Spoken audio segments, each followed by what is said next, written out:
What's up, Internet? This is JD coming at you with Redskin Rant. Redskin Rant Week 2. It's about the Redskin-Rams game, which we won 27-20. Watching this game was, I'm not going to lie, it was a little frustrating. Okay, it was a little frustrating. But basically in this video, I'm going to give out blame and credit. Not blame, but credit for who's responsible for the win, who's most responsible for the win. Some things will be grouped together, and I'll explain that more during the explanation of everything. But without further ado, here we go. Redskins won 27-20. We beat the Rams. We had an established running game. I think our defense played pretty well. And Kirk Cousins didn't play bad. I'm not going to say too. I will say some things, but not too much about him. I want to go over some things from last week real quick. Last week, because everyone who commented on my video, they were respectful, and I appreciate that. And as long as we keep it that way, we're not going to have an issue, and I won't block anyone. Your opinions matter too. We're all Redskin fans. We just disagree on some things. Last week, I said that Kirk Cousins. Basically, there's some stats more stats that I learned the next day that reinforced what I said. I don't think we need to be throwing the ball deep. Let me just put it that way. I don't think we need to be. Well, okay, we try to set up the run in the short game by going long first to back the defense up. It obviously does not work. Didn't work against the Eagles, and we did something completely different Sunday, and it worked extremely well. It worked extremely well. Okay, seriously. It worked to the letter. Okay, it's like they heard my video and they're like, okay, this guy's right. We need to do this. Okay. Kirk Cousins is, last week he was 0 for 6. Now he's 0 for 9 on passes that go more than 20 yards through the air. Obviously, he can throw the ball 5 yards if someone runs to 30. That doesn't matter. Okay, but when he throws the ball through the air more than 20 yards, it doesn't result good for him. He's 0 for 9 on those. Okay? Now, this is the best way I can describe this. I finally found a way to word this. Kirk Cousins and the Redskins are momentum players. It's a momentum team. For example, if they do something good, it perpetuates into more good. Okay, if they do something bad, it perpetuates into something bad. They are momentum players. They're a momentum bunch of guys. So when Kirk Cousins is completing a pass, consistently completing a pass, he gets more accurate, and he gets more comfortable, and he gets the ball out quicker, and he reads the defense better. He is a momentum player. Okay? He does really well in those regards. And I had it on the video. I wish YouTube wouldn't have blocked it because it has some Redskin footage in it, and I didn't ask permission to do it. I'm trying to get permission to do it. I haven't heard anything back yet. But I actually broke down on film. We had 3 solid drives against the Eagles where Kirk did not take the deep shot, did not take the risk, and just went down the field, and matriculated the ball down the field with a mix of runs, a mix of passing, short passing, not long, and got the ball down the field. Okay, he had about 3 or 4 possessions like that against the Eagles. Okay, they should all of them resulted in scores except for one. One was a turnover. But all of them resulted in scoring opportunities. Okay, and it got us to the red zone. That's what's important. We got to be able to score. Okay, now this week, same thing happened, or that happened a lot more often. Okay, we threw quick passes. Those quick passes put the defense on their heels. If I could do it, I'm going to try to do it this week and see if I can get permission. I'm going to try to do a breakdown of film where I'm going to show the Redskins breakdown of how their offense is more effective when they go quick 3-and-outs, quick 5-yard outs, 5-yard slants, quick slants, stuff like that. 10-yard comebacks, things like that. They are a lot more effective offensively when they do those things than defensively. If you watch the defense, the whole game they were like this, but for the most part, for the first few series, they were on their heels. They were backpedaling, like they were preparing for us to pass short. If you pass long, first off, it takes longer to develop. That's the first thing. We don't have the greatest offensive line. We don't have a bad one either, but our offensive line is not the greatest. Okay, so it takes longer to develop. That's the first thing. Second, it's a lot. I think just the defense feels more comfortable defending that because they're more comfortable with their guys getting after the quarterback. I think our offense just runs better that way. Defense gets on their heels. We ran the ball. We had over 100 yards rushing in the first half easily. We had over, I think it was 200. I'm looking right here. 229 in rushing. That's a lot of rushing yards. And it wasn't just one player. I mean, I know Rob Kelly did a lot, Chris Thompson did a lot, but even Pirine did a lot. Okay? And he's a rookie. He came in and he did pretty well for us. I'm going to see exactly how many yards Edwin had. Edwin had about 80 yards. They had 80, or 78, 77, 67, and Kurt had 7. That's a lot of yards, and that's spread out over 3 guys. Okay? So now I'm going to go to issuing blame. Okay? Or issuing credit. Okay? I'm going to go ahead and do that real quick. Go ahead and do that real quick. So, I'm going to give about 40% of the credit to the defense. Though the defense did go up 20 points, I do think the defense played extremely well given a lot of the circumstances. Okay? They had, Gurley is a really good running back, first off. Jared Goff is getting better as a quarterback. And I feel like we did really well. I think the defense did pretty well. We held him to 224 passing yards. He was 15 to 25. Not world-breaking completion percentage. He did get a touchdown, but we also intercepted him too. His QBR was 31.3, which is horrible, and then his passer rating was 86.1, which isn't great either. So I think our defense did pretty well. Now, obviously they gave up 20 points, but with our offense, I think if we held teams at 20, 23 points, we should win. Okay, obviously it's not going to be the case like last week if we don't put more than 17 points on the board. But I think our offense should score 27 to 30 points a game. But I just think our defense is if you compare them to last year, they've done significantly better. They are significantly better than they were last year. Okay? So the defense gets 40% of the blame. They're stopping guys on third down. They are only 5 of 12 on third down. That's a really bad percentage for them. For the offense, I mean, for the Rams. And I just think the defense did really well.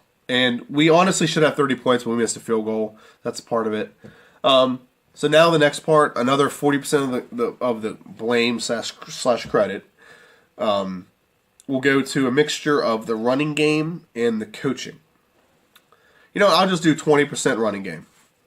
No, I'll do 30%. 30% running game. The establishment of the running game really helped us out. It made Kurt more comfortable. It took him the game out of his hands in the red zone for the most part. And I think it made us more balanced. When the running game is more effective, it makes us more balanced.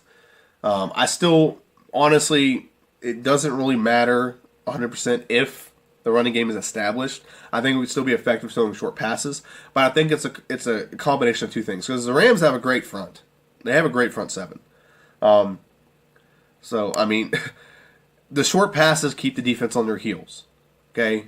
For some reason, I just think the long passes, they're more comfortable with that. Because they get more time to get to the quarterback. Short passes keep them on their heels, and we can run the ball easier. Okay? And it sets up a lot of things. We can play action a lot easier off of that. Especially when the running game is successful. Okay, so a lot of things perpetuate off of one another, and I don't think for 1 second that they actually saw this video. But I said last week, you need to throw less long passes, throw shorter passes. Get the ball to your athletes. Okay, when you get the ball to your athletes, guess what? They catch and run, and a lot of them are really good. You have Chris Thompson who took a handoff, draw out of the backfield, and went like 60 yards with it. Okay, you have same guy, pitch to him, give him the ball out in space. That guy can run. He's got all 3 of our offensive touchdowns except for Grant. Ryan Grant has 1. I'm sorry. He has 3 of the 4 of our offensive touchdowns already. Chris Thompson, and he's like our second string running back. Okay, so I think our offense is going to get better. I think it's going to get better as long as they stick to those parameters. Quit trying to take those deep shots. We are a momentum team. When Kirk can get a pass completed, he's more accurate. He's more comfortable. He gets the ball out quicker. He reads the defense better. But whenever he has to just not read the defense and just predetermine and take a shot deep, okay, he doesn't do that very well.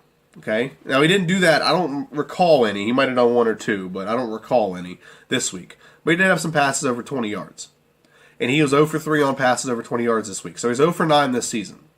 So the less we did, the better we did offensively, and the more we were on the ball. So therefore, we are doing better whenever we don't throw those deep passes. Take the short passes. I'm telling you. That is the key to success with this team. We have athletes. Jordan Reed got targeted 6 times and caught all 6 balls. Jamison Crowder targeted 4 times and dropped 1. Okay? Targeted 5 times, caught 4, dropped 1. Okay? He did really well. Okay? You can say what you want about Terrell Pryor. And I'm tired of hearing people bitch about Terrell Pryor. I'm going to be honest with this. Tired of hearing people bitch about Terrell Pryor. You may not like the fact that he can't catch to the greatest. He's still a quarterback playing a receiver. Okay? And he was targeted 4 times, he caught 2, so that's not bad. Okay? I'm going to give him this credit. He's out there on the field. Okay? He's not like Josh Dobson, who can't get on the field, or Sanua Cravens, or whatever. He's out there playing. So, you can be mad as you want, and this is like, I don't like Kirk Cousins. I think I've made that blatantly clear. But at least he's out there playing. Okay, I'll give him credit when credit's due. Terrell Pryor, yes, he's dropped some passes, but he was our leading receiver last week, and didn't do bad this week, and he's only going to get better. The more opportunities he gets the ball, the better he's going to get. That's just the way he plays. Okay. Vernon Davis, he had 1 catch. Ryan Grant had 2 targets, caught 1. One had to be the touchdown. Chris Thompson. Chris Thompson had a lot of targets. I don't know if a couple bad passes. Well, I know he had one that he had like open field ahead of him and just dropped it.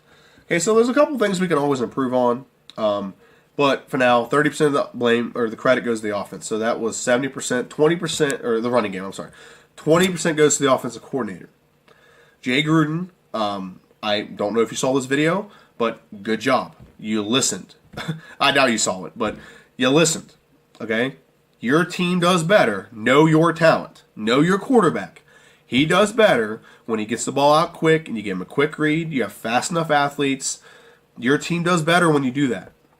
The most successful drives you had last week, as in the Eagles game, were quick passes, nothing over 10 yards. Quick passes, you work that ball down the field, and it sets up the run game nicely because the defense has to, if they take one step forward and you take a 5-yard out real quick or a quick out, you're caught and you're already going because they're already stepping towards the backfield and you're running away from the backfield and throwing the ball. Okay, so it keeps them on their heels. It was really effective in this game. It really was. So the offensive coordinator, play calling, mix it, a lot of running. I liked it. A lot of decent passing. The passing types we did were great. Quick screens. Quick slants, quick 5-yard outs, fake a handoff over here, throw a receiver screen with 2 guys running out, and then run behind those guys. We did that a lot, and we were very successful doing that. Okay, and it gets Kirk in a rhythm. Okay, now the last part I will say is 10% goes to Kirk Cousins. I don't like him, but I give him credit. He didn't exactly blow us away with his numbers. Now part of that could be there was some drops. I will give him that credit. There was some drops. He was sacked twice, so I don't want to hear the excuse that, he was running for his life because our offensive line sucks. No, that wasn't the case at all. He only had 179 passing yards, so it wasn't anything amazing. Okay? He had 1 touchdown. He got a touchdown. He finally got a red zone touchdown. I'm going to go back to the coaching real quick. Our offensive coordinator stopped throwing freaking fades. First off, you got in the red zone, and you were like 2nd and 5, and you threw 3 straight fades. Why? We got a touchdown running the ball last time. I get what you're trying to do. You're trying to make Kurt look better. Okay? If he gets more touchdowns, he looks better. I get that's what you're doing. It makes you look smarter because you picked this guy to be our quarterback. I get that, but it's not working. What you need to start doing, and this is wide open. You can watch the game. You watch any of our highlights of any of our fades. They play the fade every time. Okay, they take away our inside route and they make you go to the fade. Fake the fade and do a comeback right to the pylon. It's open every single time. Okay? It is wide open every single time. Okay? Just hopefully you see this. I doubt it, but the fade and then come back to the pylon. Okay? Have Kurt put it right at the pylon, catch it, fall down, touchdown. Really simple. Do crossing routes. That's what we're good at. Okay? We're not good at running fades. Okay? Back to Kirk Cousins. He did well. He managed the game. There were some big drops. Okay? He had one where threw it, or I think it wasn't Crowder. It was Thompson had it. He had a lot of yards ahead of him. But again, Kirk Cousins is not going to be successful throwing the ball deep and try to get all his touchdowns 50 yards through the air. Or throw the ball 30 yards through the air. It's not what he's going to be successful doing. What he's going to be successful doing is he's going to be successful throwing the ball to his athletes and letting them run for touchdowns. That's what he's going to do. That's the best way to do it. I promise you. I don't think losing Jackson and Pierre Garçon is going to be that critical to the success of our offense. I think Crowder fits in nicely for Jackson. I think he's actually better because he's a better route runner than Jackson. Jackson's faster, but hold on 1 second. Sorry, I'm a little sick and I needed to wipe my nose. Sorry. I think Crowder's a better overall weapon than Jackson. Jackson's a better deep threat because he's faster, but Kirk's not great at throwing those anyway. And I think Crowder's a better all route runner. I think he's not as fast, but he's fast and he can still beat you deep. But you think Kirk can't throw those. And I thought Ryan Grant would come and replace Crowder pretty nicely. And he's done pretty well. I think Pryor and Brian Quick are they're good enough to replace Garçon. Just Brian needs to catch the ball, and Quick, he's not getting really involved in the offense very much. It's okay. He'll get it. He'll get there. We're still developing as an offense. So I do give Kirk Cousins 10% of credit on this, but still, you're not good in the red zone. Got to improve. You finally got one this week. I'll give you that credit, but you're not doing great. Your QBR was 28.8. That's not very good. Your passer rating was 97.6. Not bad, but it's not great either. So, you're improving. And as long as we're on this kind of offense, we're going to be fine. Because this kind of offense actually gave us a lot of time with the ball. Let me see if it's going to show me how much time we have with the ball. Yeah. We had the ball for 36 minutes. Because short passes, higher efficiency of catching it, higher efficiency of moving the sticks, so the clock's running, okay? If you compare that to last week, let me go ahead and check last week real quick. Last week, it's 25 minutes with the ball, okay?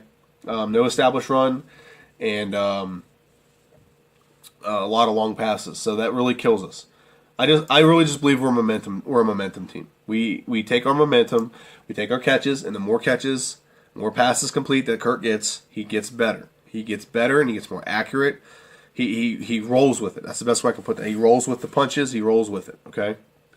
So I'll give him 10% of the credit. Now, I'm going to go ahead and go over some things that I did not like about this week.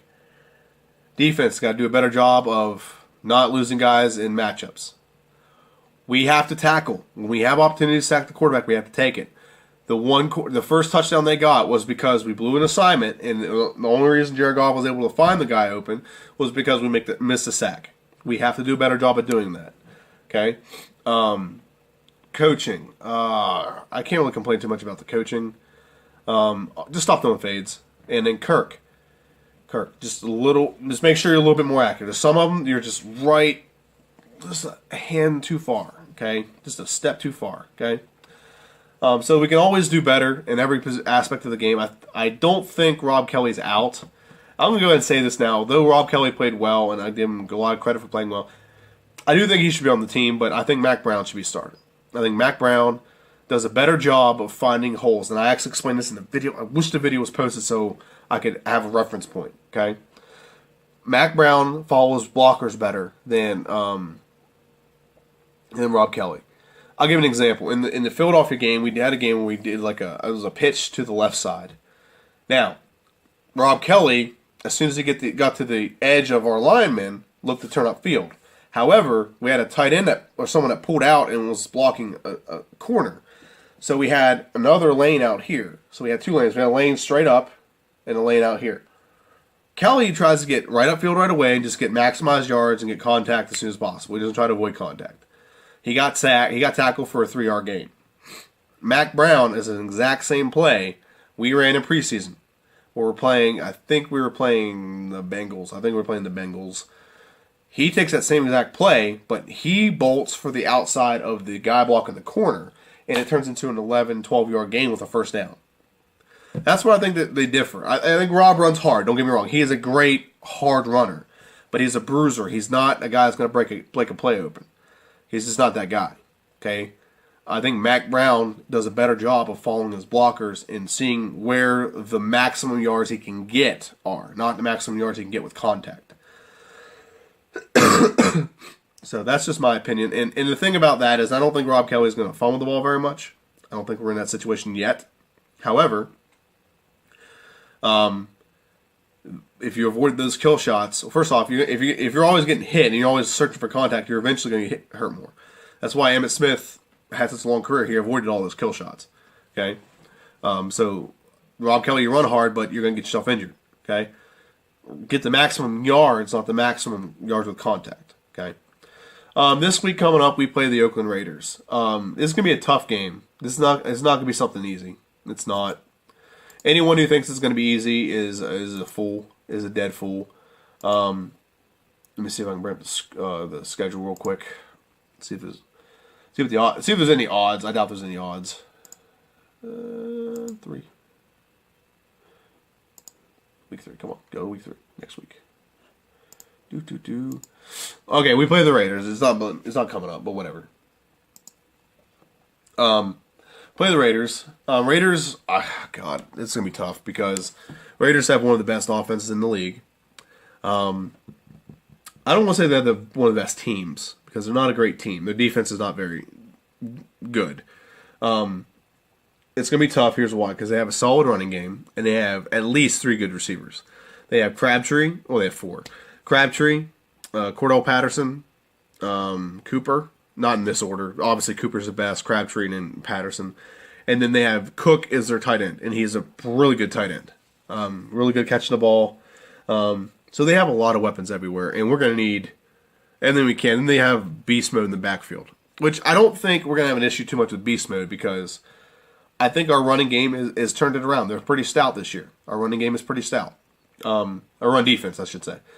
The question is can our offense outscore their offense? And that's going to be the big question. Now, our defense is better than their defense, so I think we win that battle where we're going to have a better defense. But can our defense stop their offense? Not sure. I think we can stop their running game. I don't know if we can stop their passing game.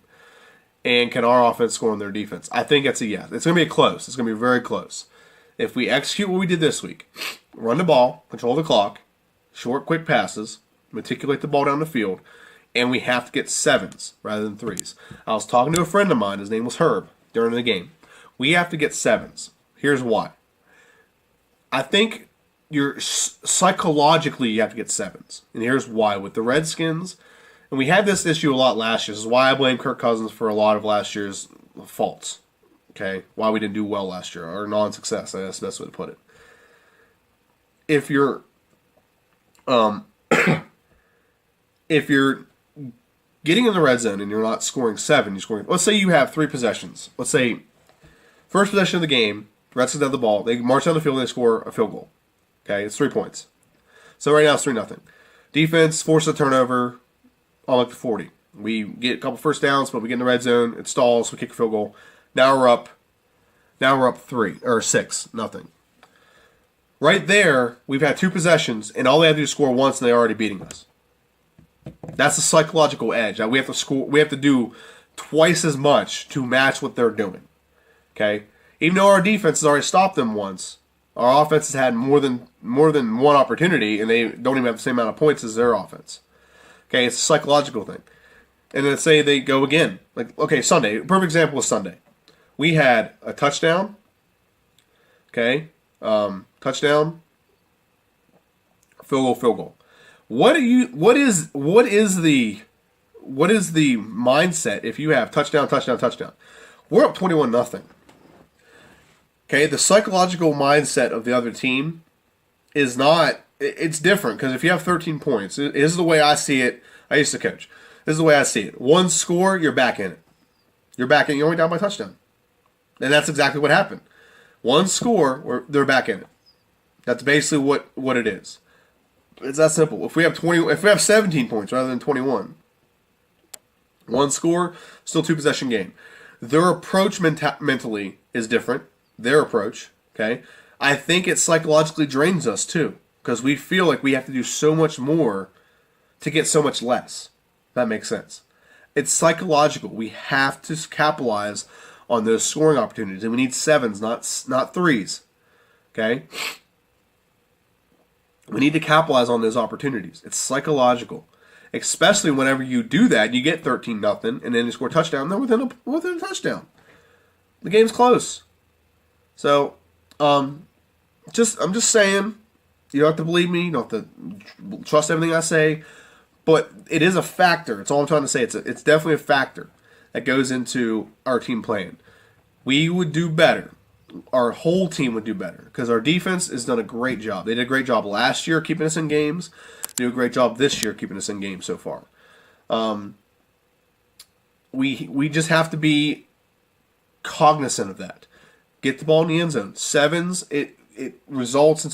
We could have, if we got up 21-0. We don't know how they would react. They could have. That team's doesn't have a lot of resilience. That team does not have a lot of resilience. They're too young. They have too much. They don't have a lot of resilience. They could have just folded it in. We could have been running the ball the rest of the game, won the ball 28-7 or something like that. But because we keep it at a score that's not too unsurmountable psychologically for you to get to, they get a chance to make a comeback, and then they make a game out of it because they tie the game up. Okay, so that's all I'm going to say. We have to take advantage of our opportunities. When you get a chance to step on their throat, step on their throat. We had this chance last year. I'll give an example real quickly. We were playing the Browns last year. We were up, I want to say 17-0 at one point. Kirk Cousins does a pick six and another pick that led to a touchdown. 17-14. Now it's a football game. Okay? So it has a residual effect, and we got to understand that. And we have to play with that mentality. We need sevens. I would say I would take the kicker and I'll kick him out and say, guys, we're not going for field goals. We're getting in the end zone. I know we can't do that because you should take the points when you get them, but that's the mentality we need to have. Like, guys, we don't have a kicker. We don't have a kicker. We got to get in the end zone. It needs to be our sense of urgency. I mean, it needs to be that dramatic that we are that hell bent on getting in the end zone. Okay, that is my video for the most part. I'm gonna try to do another game film, guys. I'm not kidding you. I spent hours on it. I'm a little pissed off. It's a really good video. Okay, I broke down our offense, our defensive run stopping, which was really good last week. Broke down everything. I broke down everything that our defense did well, what they did bad, what our offense did well, what offense did bad, what they need to improve on, where we had screw-ups and what we need to fix, so on and so forth. It was really, really good, and I'm really mad that they did that to me. But it's the NFL. They have to keep control of everything. So I'm JD. I hope you enjoyed this video. I appreciate comments. Please leave a comment. Thank you.